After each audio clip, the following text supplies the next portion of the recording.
الحمدللہ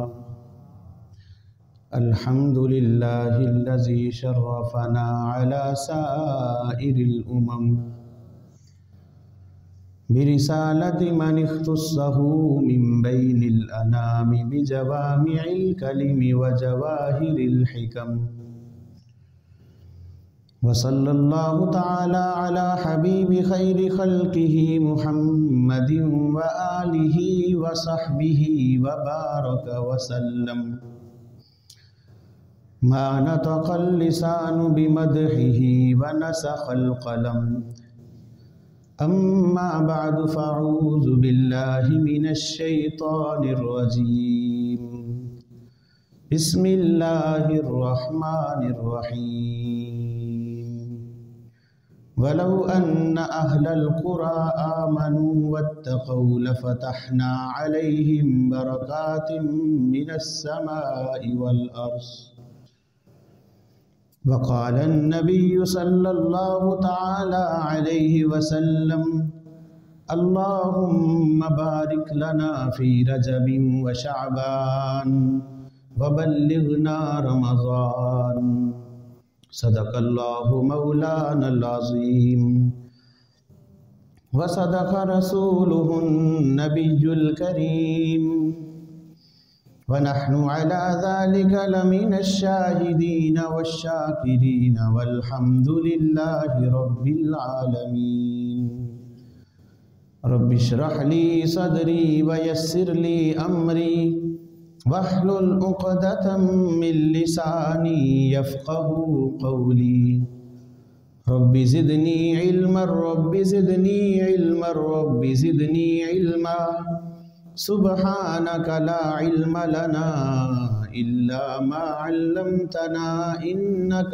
أنت العليم الحكيم اللهم صل على محمد وعلى آل محمد كما صليت على إبراهيم وعلى آل إبراهيم إنك حميد مجيد اللهم بارك على محمد وعلى آل محمد كما باركت على إبراهيم وعلى آل إبراهيم إنك حميد مجيد میرے واجب الاحترام معزز سامعین کرام،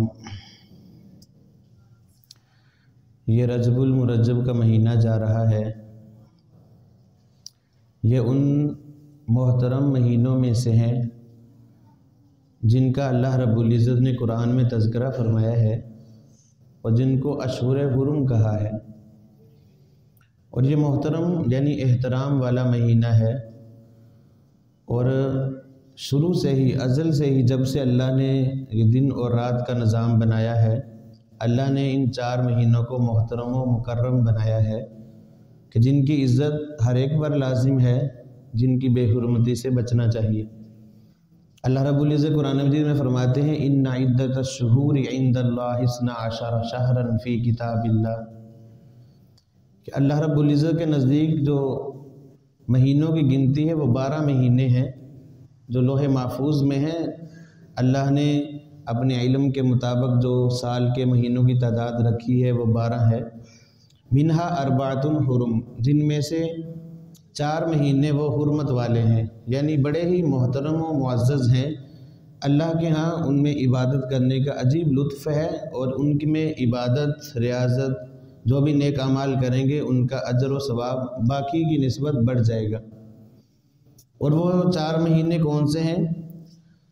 ذی قعدہ، ذی الحجہ، محرم، یہ 3 تو مسلسل ہیں، اور پھر یہ رجب، یہ 4 مہینے محترم ہیں جن کی عظمت اور شان اللہ رب العزت نے قرآن میں بیان فرمائی۔ اور حضور اقدس صلی اللہ علیہ وآلہ وسلم جب رجب کا چاند دیکھ لیتے تو بڑی خوبصورت ایک دعا فرمایا کرتے تھے، اللہم بارک لنا فی رجب و شعبان وبلغنا رمضان۔ اے رب ذوالجلال، ہمارے لیے اس رجب میں اور شعبان میں برکت عطا فرما، اور ہمیں خیر و عافیت کے ساتھ رمضان تک پہنچا دے۔ یعنی رمضان میں ابھی 2 مہینے باقی ہیں، تو اللہ کے محبوب پیغمبر صلی اللہ علیہ وسلم 2 مہینے پہلے اس دعا میں لگ جاتے، یہ دعا پڑھتے، اور بڑی جامع دعا ہے کہ اللہ ہمارے رجب میں بھی برکت عطا فرما، شعبان میں بھی برکت عطا فرما، اور تو نے ان مہینوں تک ہمیں پہنچا دیا ہے تو خیر و عافیت سے جو تیرا محترم مہینہ رمضان کا مہینہ آ رہا ہے، جو تیری رحمتوں کا مہینہ ہے، برکتوں کا مہینہ ہے، یا اللہ ہمیں خیر و عافیت کے ساتھ اس مہینے تک بھی پہنچا دے۔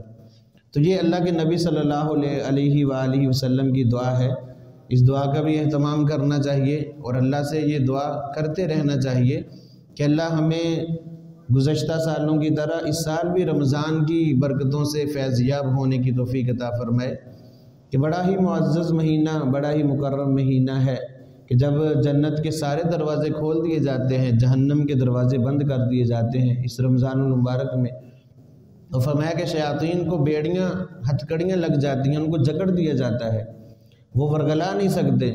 تو اس طرح اللہ رب العزت اس مہینے میں اپنی رحمتوں کے دروازے کھولتے ہیں۔ تو اللہ کے محبوب پیغمبر صلی اللہ علیہ وسلم کیا دعا مانگتے تھے؟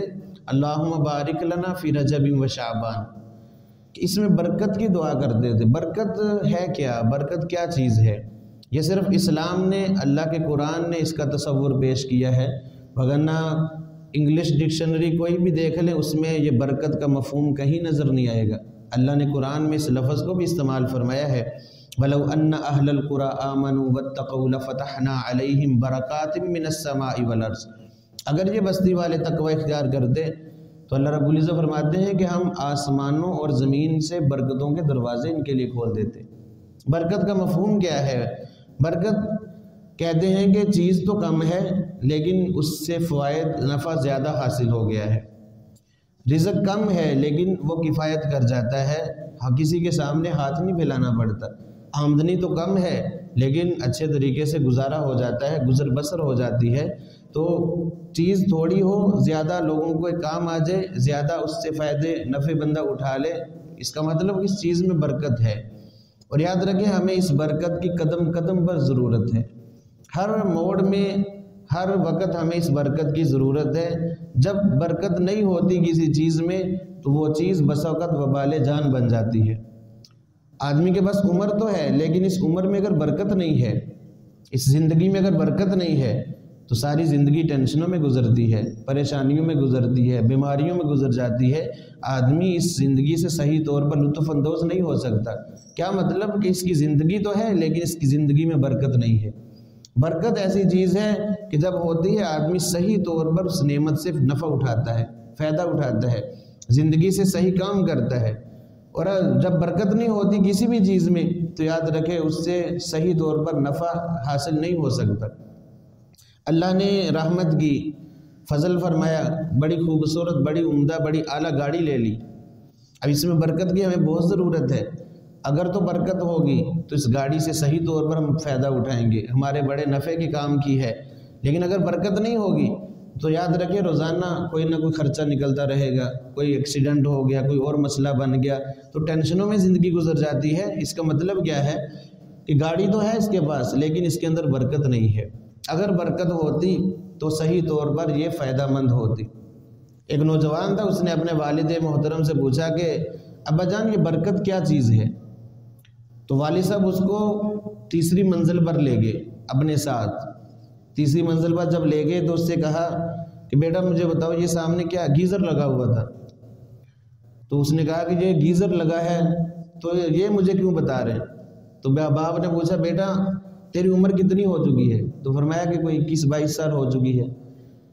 تو باپ نے کہا کہ دیکھیں جب تو پیدا ہوا تھا تیری پیدائش سے پہلے جو میں نے گیزر لگایا تھا مقصد کیا تھا؟ پانی گرم حاصل کیے تھے، اور آج تو 22 سال کا ہو گیا ہے، آج تک اس کو کوئی فالٹ نہیں ہے، کوئی مسئلہ نہیں بنا۔ جس مقصد کے لیے لگایا تھا وہ مقصد پورا ہو رہا ہے۔ تو اس کا مطلب کیا ہے کہ اس چیز میں برکت ہے، وگرنہ دوسرے دن چیز خراب ہو جاتی، کوئی مسئلہ بن جاتا۔ تو اس کا مطلب برکت جب اٹھ جاتی ہے چیزوں سے تو آدمی صحیح طور پر نفع نہیں حاصل کر سکتا۔ شادی ہوگی تو اللہ کے نبی صلی اللہ علیہ وسلم کیا فرماتے ہیں کہ دلہا اور دلہن کو، بلکہ دلہا سے جب ملاقات ہو ان کو ملے تو اس کو برکت کی دعا دیں، کیونکہ اس شادی میں اگر برکت ہوگی تو آدمی صحیح طور پر زندگی سے لطف اندوز ہو سکے گا۔ اگر برکت نہیں ہے تو یاد رکھیں یہ مسئلہ، یہ گھر جہنم کا نقشہ پیش کرے گا۔ اگر برکت ہوگی تو میاں بیوی بڑی خوشی سے زندگی گزاریں گے، پیار اور محبت سے زندگی گزاریں گے، اور ایک دوسرے کے ہم سفر ساتھی بن کر زندگی گزاریں گے، اور یہ جنت کا نقشہ گھر پیش کرے گا۔ فرمایا کہ نیک بیوی دنیا میں جنت ہے، کہ جب شادی میں برکت ہوگی تو جنت کا نقشہ پیش کرے گا، اور یہی معاملہ اگر شادی میں برکت نہیں ہے تو یاد رکھیں گھریلو ٹینشنیں آدمی کو ویسے پاگل کر دیتی ہیں۔ بیوی اگر زبان دراز ہے تو یہ بس اوقات یہ نظام چل نہیں سکتا، راستے میں یہ رشتے ٹوٹ جاتے ہیں، یا پھر آدمی پوری زندگی ٹینشنوں کا شکار رہتا ہے، بات بات پر لڑائی جھگڑے، بات بات پر ناگواریاں، یہ چیزیں سامنے آتی ہیں تو کیا معاملہ کہ اس نکاح تو ہو گیا لیکن اس کے اندر برکت نہیں ہے۔ جب برکت ہوتی ہے تو اللہ کی رب العزت کی طرف سے آدمی صحیح طور پر لطف اندوز ہو سکتا ہے۔ اب دیکھیں برکت بس اوقات چیزوں میں ہوتی ہے، چیز تھوڑی سی ہے لیکن بہت سارے لوگوں کے کام آ گئی، بہت سارے لوگوں نے نفع اٹھا لیا۔ حضور اقدس صلی اللہ علیہ وآلہ وسلم کی زندگی سے ایک مثال دیکھیں، خندق کا موقع ہے، غزوہ خندق، صحابہ کرام خندق کھود رہے ہیں، خندق کی کھدائی کر رہے ہیں، اور حالت یہ ہے کہ بھوک کی شدت ہے، صحابہ کرام نے پتھر باندھے ہوئے پیٹ پر، پتھر اس لیے باندھتے تھے تاکہ جو انتڑیاں ہیں وہ دبی رہیں، بھوک کا زیادہ احساس نہ ہو، پتھر باندھے ہوئے تھے۔ تو صحابہ کرام نے عرض کی یا رسول اللہ اتنی نوبت آ چکی ہے کہ ہم نے پتھر اپنے پیٹ پر باندھ لیے ہیں، کھانے کے لیے کچھ نہیں ہے، کیا کریں؟ تو اللہ کے نبی صلی اللہ علیہ وسلم نے اپنے پیٹ سے کپڑا اٹھایا، قمیض کرتا اٹھایا، تو صحابہ نے دیکھا کہ 2 پتھر بندھے ہوئے تھے اللہ کے نبی صلی اللہ علیہ وسلم کے۔ اب یہ منظر حضرت جابر بن عبداللہ رضی اللہ تعالیٰ عنہ نے دیکھا، رہا نہ گیا کہ اللہ کے نبی اتنی بھوک اور پیاس کی شدت میں ہیں اور خندق کی کھدائی ہو رہی، بڑا مشکل کام ہے پتھروں کو توڑنا اور کھدائی کرنا۔ اللہ کے نبی صلی اللہ علیہ وسلم بھی صحابہ کے ساتھ یہ کام کر رہے ہیں۔ گھر میں پہنچے، اپنی بیوی سے پوچھا کچھ ہے گھر میں کھانے کے لیے؟ اللہ کے نبی کی یہ حالت ہے کہ مجھ سے دیکھا نہیں جا رہا، اتنی بھوک ہے، پتھر باندھے ہوئے ہیں اللہ کے نبی صلی اللہ علیہ وسلم نے۔ بیوی نے کہا کہ ہاں تھوڑا سا آٹا پڑا ہے اور یہ بکری کا بچہ ہے، اس کو ذبح کر لو، میں کھانا بناتی ہوں، آپ جا کر اللہ کے نبی کو لے آؤ، اور ساتھ میں کہنا کوئی 2-4 آدمیوں کو ساتھ لے آئیں، بس اتنا ہی ہمارے پاس انتظام ہے۔ اب ادھر بیوی نے وہ آٹا گوندا روٹیوں کے لیے، اور جو حضرت جابر بن عبداللہ رضی اللہ تعالیٰ عنہ نے گوشت بنایا، اس بکری کے بچے کو ذبح کر کے فرمایا کہ یہ گوشت ہنڈیا چڑھا دو اور گوشت بنا لو، اور خود اللہ کے نبی صلی اللہ علیہ وسلم کی خدمت میں پہنچے، کان میں بات کی کہ یا رسول اللہ گھر میں کھانے کا انتظام ہے، تھوڑا سا تشریف لیں، بس 2-4 بندوں کا انتظام ہے، کچھ 2-4 ساتھی اپنے ساتھ لیں اور تشریف لیں۔ اللہ کے نبی صلی اللہ علیہ وسلم نے جب یہ اپنے صحابی کی زبان سے یہ بات سنی تو سب مجمع میں اعلان کر دیا کہ آجو بس کام چھوڑ دو، جابر نے ہماری دعوت کی ہے، اس کی دعوت پر چلتے ہیں۔ اب یہ حضرت جابر رضی اللہ تعالیٰ عنہ تو زمین پاؤں کے نیچے سے زمین نکل گئی، تقریباً کچھ 1400 صحابہ تھے اس وقت، اور 2-4 بندوں کا کھانا ہے، اور ظاہر بات ہے میزبان پر جب ایسا معاملہ آ جائے تو کتنی پریشانی ہوتی ہے، تھوڑا سا کھانا مہمان زیادہ آ جائیں تو کتنا بے چین بے قرار ہوتا ہے، اس کے علاوہ کوئی چارہ بھی نہیں ہے، کوئی اتنا وسعت بھی نہیں ہے کہ سب مہمانوں کا انتظام بندہ کر سکے، اس وقت بڑی بے چینی بے قراری ہوتی ہے۔ جابر بن عبداللہ رضی اللہ تعالیٰ عنہ فوراً بھاگے اپنی بیوی کے پاس کہ اللہ کے نبی صلی اللہ علیہ وسلم کو میں نے جب دعوت دی تو آپ نے تو سب صحابہ میں اعلان کر دیا، 1400 صحابہ کیسے انتظام کریں گے؟ تو بیوی نے کہا کہ آپ نے کہا نہیں تھا کہ 2-4 بندوں کے لیے انتظام ہم نے کیا ہے؟ تو انہوں نے فرمایا کہ میں نے کہا تو تھا اللہ کے نبی صلی اللہ علیہ وسلم سے، لیکن آپ نے اعلان کر دیا صحابہ میں۔ تو فرمانے لگی وہ بھی نیک خاتون تھی، اللہ والی تھی، پھر گھبرانے کی ضرورت نہیں ہے، اللہ کا نبی جانے اور صحابہ جانے، ہمیں کوئی ضرورت نہیں پریشان ہونے کی، جو ہمارے پاس ہے وہ ہم پیش کر دیں گے، باقی نبی جانے اور اس کا خدا جانے۔ اب آپ صلی اللہ علیہ وسلم نے حضرت جابر جب گھر میں تشریف لے حکم دیا کہ ایک تو ہنڈیا سے جو بن رہی ہے وہ ڈھکن نہ اٹھانا، اور فرمایا کہ ابھی وہ گوندنا شروع نہ، وہ روٹیاں بنانی شروع نہ کریں، میں آ رہا ہوں، پھر میں کچھ کرتا ہوں، پھر اب جو میں کہوں گا وہ کرنا۔ اب آپ صلی اللہ علیہ وسلم نے بعض روایتوں میں آتا ہے اپنا لعاب مبارک ڈالا اور فرمایا کہ حکم دیا کہ اب یہ کھانا بنانا شروع کرو، اور 10-10 صحابہ کی ٹولیاں بنا دیں، اور فرمایا کہ 10-10 صحابہ کو کھانا پیش کیا جائے۔ اب یہ دیکھیں 2-4 بندوں کا کھانا ہے، 1400 صحابہ ہیں، تقریباً 1000 سے زائد صحابہ ہیں، اور آپ صلی اللہ علیہ وسلم کی دعا تھی، برکت تھی اس کھانے کے اندر کہ صحابہ فرماتے کہ ہم سب نے پیٹ بھر کر کھانا کھایا، کوئی بھوکا نہیں رہا، کہ تھوڑا سا کھانا 2-4 بندوں کا سب کے لیے کفایت کر گیا۔ اس کو کہتے ہیں برکت۔ چیز تو تھوڑی ہے، بہت سارے لوگوں نے اس سے نفع اٹھا لیا، اور جب یہ برکت نہیں ہوتی زندگی میں کسی بھی چیز میں تو آدمی بہت پریشان، ٹینشنوں کا شکار ہو جاتا ہے۔ اب اللہ کے نبی کی برکت تھی، تھوڑا سا کھانا سب کے لیے کفایت کر گیا۔ بخاری شریف میں ایک اور واقعہ آتا ہے، حضرت ابو ہریرہ رضی اللہ تعالیٰ عنہ، یہ سب سے بڑے محدث صحابی ہیں، سب صحابہ سے بڑھ کر حدیثیں بیان کرنے والے ہیں، ہر وقت اللہ کے نبی کے ساتھ رہتے تھے، حتیٰ کہ بس وقت ایسی نوبت آ جاتی مسجد نبوی کے دروازے پہ بے ہوش پڑے ہوئے ہوتے تو لوگ سمجھتے شاید مرگی کا دورہ پڑا ہے، لیکن فرماتے ہیں کہ مجھے مرگی نہیں تھی بلکہ بھوک کی شدت اس درجے کی تھی کہ میں بس وقت بے ہوش ہو جاتا تھا۔ اب حالت بے قرار ہے اور بھوک کی تلاش، کھانے کی تلاش میں نکلے۔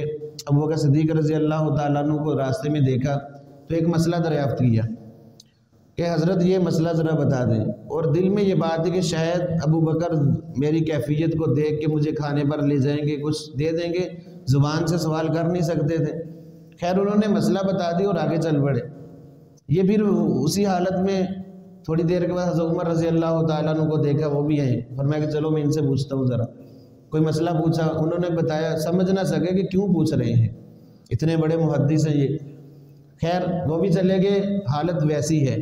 اللہ کے نبی صلی اللہ علیہ وسلم تشریف لا رہے تھے تو آپ نے جب دیکھا تو سمجھ گئے اور مسکرا دیے اور فرمانے لگے ابو ہریرہ لگتا ہے بھوک نے تنگ کیا ہوا ہے۔ عرض کی یا رسول اللہ بس یہی معاملہ ہے۔ فرمایا کہ آؤ میرے ساتھ گھر چلو۔ گھر میں کہ پوچھا کوئی کھانے کے لیے ہے تو عرض کی کہ صرف ایک پیالہ دودھ کا ہے بس گھر میں پڑا۔ فرمایا کہ وہ میرے پاس لاؤ۔ آپ صلی اللہ علیہ وسلم کے پاس لایا گیا۔ اب ایک پیالہ دودھ کا ہے، دیکھیں اللہ کے نبی کی کیسی برکت تھی۔ ابو ہریرہ رضی اللہ تعالیٰ عنہ سے آپ نے فرمایا کہ جاؤ اصحاب صفہ، تقریباً 70 کے قریب اصحاب صفہ تھے، جو کہہ لیں کہ صفہ، صحاب صفہ ان کو کہتے ہیں کہ اللہ کے نبی کا جو مدرسہ تھا جہاں صحابہ کو ٹریننگ دی جاتی تھی، صحابہ کو دینی تعلیم دی جاتی تھی، وہ ہر وقت تعداد مختلف ہوتی رہتی تھی۔ اس وقت تقریباً 70 صحابہ تھے جو علم حاصل کرنے کے لیے اللہ کے نبی کے پاس ٹھہرے ہوئے تھے۔ سب سے پہلی مدرسے کی جو بنیاد رکھی ہے نا وہ اللہ کے نبی صلی اللہ علیہ وآلہ وسلم نے رکھی ہے، وہاں سے یہ مدارس کا یہ سارا سلسلہ چلا ہے، اور آج الحمدللہ پوری دنیا پر یہ پھیلا ہوا ہے۔ پوری دنیا میں دینی مدارس، یہ مراکز نظر آئیں گے، اللہ کے نبی کی رکھی ہوئی یہ بنیاد ہے۔ اس وقت فرمایا کہ جاؤ سب کو لے آؤ۔ حضرت ابو ہریرہ رضی اللہ تعالیٰ عنہ کی تو پہلے حالت غیر ہو چکی تھی بھوک کی وجہ سے، بس حکم تو مل گیا تھا اللہ کے نبی کا، آگے کیا کہہ سکتے تھے، چل پڑے۔ دل میں یہ خیال کہ یہ ایک پیالہ ابو ہریرہ کا نمبر کہاں آئے گا۔ خیر 70 صحابہ ہے اور آپ صلی اللہ علیہ وسلم کے پاس بیٹھے۔ ابو ہریرہ رضی اللہ تعالیٰ عنہ سے فرمایا کہ ابو ہریرہ سب کو یہ دودھ پلاؤ۔ اب پھر اور زیادہ ان کو پریشانی لاحق ہوئی۔ پہلے ایک پیالہ دودھ کا ہے، اتنے لوگ پینے والے ہیں، اور جو پلانے والا ہوتا ہے اس کا نمبر بھی بعد میں آتا ہے۔ اب مجھے ہی حکم دے دیا اللہ کے نبی صلی اللہ علیہ وسلم نے۔ یہ بخاری شریف میں یہ واقعہ ہے۔ حضرت ابو ہریرہ رضی اللہ عنہ فرماتے ہیں کہ میں نے پلانا شروع کیا، بسم اللہ پڑھ کے صحابہ نے شروع کیا دائیں جانب سے۔ جب بھی کوئی چیز تقسیم کرنی ہو تو اللہ کے نبی کی سنت ہے اپنی دائیں جانب سے شروع کرنا چاہیے۔ جو دائیں طرف ہے ان کا حق پہلے ہے بنسبت بائیں جانب کے لوگوں کے، تو ان کی طرف سے معاملے کو شروع کیا جائے۔ اب سب صحابہ نے دودھ پی لیا، دودھ ویسے کا ویسے، سب نے سیر ہو کر پیا۔ حضرت ابو ہریرہ رضی اللہ تعالیٰ عنہ سے اللہ کے نبی نے فرمایا کہ ابو ہریرہ خود پیو۔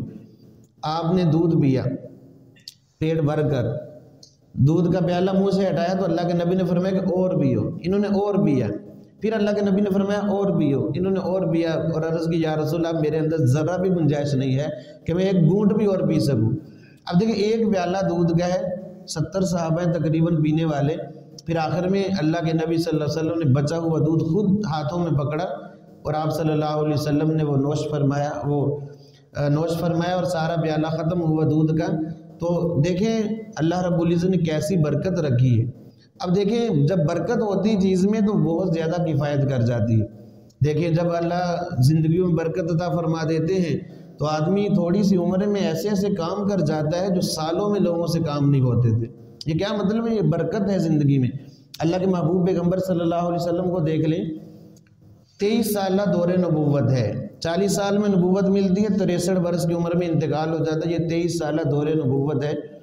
اور آپ صلی اللہ علیہ وسلم کا جب وصال ہوا ہے تقریباً 1.25 لاکھ صحابہ کا مجمع چھوڑ کر گئے ہیں، تقریباً 9 بر اعظم 9 مربع میل پر تقریباً حکومت جو ہے نا 9000 مربع میل پر حکومت مسلمانوں کی ہو چکی تھی۔ اتنے بڑے صحابہ چھوڑ کے گئے 23 سالہ زندگی میں، اور آپ صلی اللہ علیہ وسلم نے انتھک محنت کی ہے۔ وگرنہ حضرت نوح علیہ السلام کا زمانہ دیکھیں، 950 سال صرف تبلیغ کی ہے اور 80 یا 82 لوگ مسلمان ہوئے ہیں، اور ادھر 23 سالہ صرف اللہ نے ساری برکتیں اپنے حبیب صلی اللہ علیہ وسلم پر قربان کر دی تھی۔ اتنی برکت عطا فرمائی کہ 23 سال کے اندر اتنا بڑا مجمع صحابہ کا چھوڑ کر گئے ہیں۔ کسی نبی کے دور میں اتنا بڑا مجمع اتنے عرصے میں تیار نہیں ہوا، یہ اللہ کے نبی کی برکت تھی۔ پھر اللہ تعالیٰ نے اس اپنے نبی کے طفیل صحابہ کرام کی زندگیوں میں برکت رکھی۔ حضرت عمر رضی اللہ تعالیٰ عنہ کا زمانہ خلافت دیکھ لیں، تقریباً 10 سال زمانہ خلافت ہے اور 22 لاکھ مربع میل پر اسلام کا پرچم لہرا چکا تھا۔ اس طرح اللہ نے تھوڑے تھوڑے عرصے میں ایسی برکتیں رکھی ہیں۔ امام اعظم ابو حنیفہ رحمۃ اللہ علیہ کو دیکھ لیں، 80 ہجری میں ان کی ولادت ہے اور 150 میں ان کی وفات ہے، تقریباً 70 سال کی عمر بھائی ہے، اور 70 سال میں کیا کیا انہوں نے لوگوں کو علوم دیے ہیں اور کیسے کیسے شاگرد تیار کیے ہیں، بہت دین کی خدمت کر کے چلے گئے۔ تھوڑے تھوڑے عرصے بڑی بڑی کتابیں لکھ کے چلے گئے، اور جو آج ہم مطالعہ کریں تو شاید پوری زندگی میں ان کا مطالعہ ہی نہ کر سکیں۔ تھوڑے تھوڑے وقت میں اللہ نے ایسی برکت رکھی ہے۔ تو یاد رکھیں، جب زندگیوں میں برکت ہوتی ہے، وقت میں برکت ہوتی ہے، آدمی تھوڑے وقت میں بہت سارے کام انجام دے سکتا ہے۔ اگر صحت میں، اس لیے یہ برکت کی دعا ایک دوسرے کو دیتے رہنا چاہیے، برکت کی دعا کرتے رہنا چاہیے، کیونکہ اس برکت کے ہم قدم قدم پر محتاج ہیں۔ اللہ نے صحت عافیت دی ہے تو اللہ کا شکر ادا کریں کہ زندگی ہے، صحت اور عافیت کے ساتھ ہم گزار رہے ہیں۔ اگر یہی زندگی بیماریوں میں چلی جائے تو یاد رکھیے آدمی تو وبال جان بلکہ اوروں پر بوجھ بن جاتا ہے بس وقت۔ اللہ تعالیٰ معاف فرمائے۔ تو برکت کی دعا آپ صلی اللہ علیہ وسلم نے کیا دعا فرمائی؟ اللہم بارک لنا فی رجب و شعبان وبلغنا رمضان۔ اے اللہ ہمارے شعبان میں بھی، رجب میں بھی برکت عطا فرما، شعبان میں بھی برکت عطا فرما، اور ہمیں خیر و عافیت کے ساتھ رمضان تک پہنچا دے۔ یہ رمضان المبارک کا مہینہ، یہ بڑا اللہ کی رحمتوں کا مہینہ آ رہا ہے۔ اس کا مطلب یہ کہ اللہ کے نبی 2 مہینے پہلے رمضان کی تیاری میں لگ جاتے تھے۔ تو ہمیں بھی چاہیے کہ ایک تو اللہ سے برکت کی دعا مانگے اور اللہ سے عافیت مانگے کہ یا اللہ خیر و عافیت کے ساتھ یہ ہماری زندگی میں دوبارہ ہمیں نصیب کر دینا۔ کتنے لوگ ہیں پچھلے سال ہمارے ساتھ تھے، رمضان سے پہلے ان کا انتقال ہو چکا، اللہ کے پاس جا چکے ہیں۔ تو یہ مل جانا یہ بھی بہت بڑی سعادت ہے اور بہت بڑی اللہ کی توفیق ہے۔ تو اللہ سے برکت کا سوال کرنا، ہر معاملے میں قدم قدم پر ہم اللہ کی جانب سے برکت کے محتاج ہیں۔ جب برکتیں ہوتی ہیں تو آدمی کی زندگی اچھی گزرتی ہے۔ تنخواہ اگر کم ہے تو اس میں برکت کی اللہ سے دعا کریں، برکت ہوگی تو آدمی کم تنخواہ پہ بھی گزارا کر جائے گا، اللہ تعالیٰ کسی کے سامنے اس کو سوال نہیں کرنا پڑے گا۔ اور بعضی ایسے بھی ہیں مہینے میں لاکھوں کمانے والے ہیں، اور جب مہینے کا آخر ہوتا ہے تو مقروض ہوئے پڑے ہوتے ہیں۔ کیا مطلب؟ لاکھوں کماتے پتہ ہی نہیں چلتا گیا کدھر ہے۔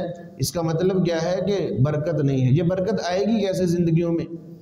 اللہ رب العزت نے قرآن مجید میں اس کا جواب دیا، وَلَوْ أَنَّ أَهْلَ الْقُرَىٰ آمَنُوا وَاتَّقَوْا لَفَتَحْنَا عَلَيْهِمْ بَرَكَاتٍ مِّنَ السَّمَاءِ وَالْأَرْضِ۔ فرمایا کہ یہ بستی والے لوگ اگر تقوی اختیار کریں تو ہم ان پر آسمان و زمین کی برکتوں کے دروازے کھول دیں گے۔ برکتوں کی تو ایک کھڑکی کافی ہے، اللہ تعالیٰ دروازے کھول دیں گے برکتوں کے۔ تقوی مطلب اپنے آپ کو گناہوں سے بچا کر زندگی کا سفر پورا کرنا، اپنے آپ کو گناہوں سے بچانا، یہی تقوی ہے۔ اور جتنے بھی وعدے قرآن اٹھا کے دیکھ لیں، جتنے بھی وعدے اللہ رب العزت نے آخرت میں کیے، جنت کے وعدے کیے ہیں، نعمتوں کے وعدے کیے ہیں، اور خیر و بھلائی کے وعدے کیے ہیں، برکتوں کے وعدے کیے ہیں، سب تقوی پر اللہ نے کیے ہیں۔ ان للمتقین مفازا، متقین کے لیے کامیابی ہے۔ ان للمتقین عند ربہم جنات النعیم، متقین لوگ ہی نعمتوں والے باغات میں ہوں گے۔ سارے وعدے تقوی پر ہیں۔